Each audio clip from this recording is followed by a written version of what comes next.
ఇప్పుడు దేవుడు ఒక 10,000 రూపాయలు మీరు కానికిస్తే మీకు ₹1,00,000 ఇస్తాడని చెప్పి దేవుడు చెప్పారనుకోండి, ఏమండి, లేకపోతే ఏమండి ఫలానా స్థలానికి వెళ్తే అక్కడ ఆశీర్వాదం దొరుకుతుందని చెప్పారనుకోండి, ₹1,000 ఖర్చు పెట్టుకున్నాం, 10,000 ఖర్చు పెట్టుకున్నాం, ప్రయాణమై వెళ్ళడానికి లేదా 10,000 కానుక తీసుకురావడానికైనా ఇష్టపడతారు.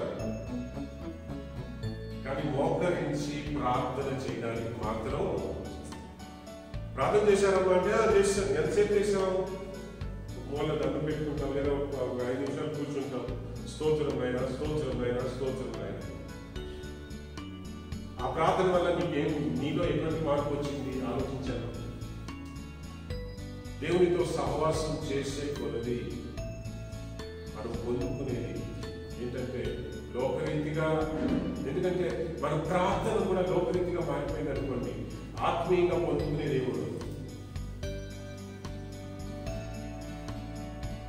శాపం పోవాలంటే నీకు నీ దేవునికి మధ్యలో ఉన్న అడ్డుగోడలు పోవాలి.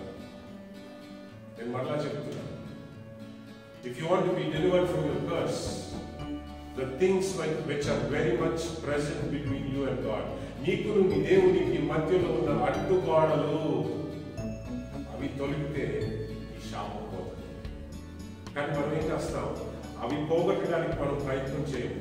ప్రభువానికి స్తోత్రమైన, ప్రభువానికి స్తోత్రమైన అని చెప్పి మన భయం అంతా దేవునికి చెప్పి మనం 2 కన్నీరు కార్చి ప్రభువానికి సహాయం చేయమని మనం ప్రార్థన చేస్తాం. ప్రార్థన చేశారా? చేశారండి. దేవుని ప్రతిరోజు చేస్తున్నారండి. దేవుని వేడుకుంటూనే ఉన్నారండి. కానీ ఈ శాపం పోవడం లేదు. శాపం పోవాలంటే పాపం పోవాలి.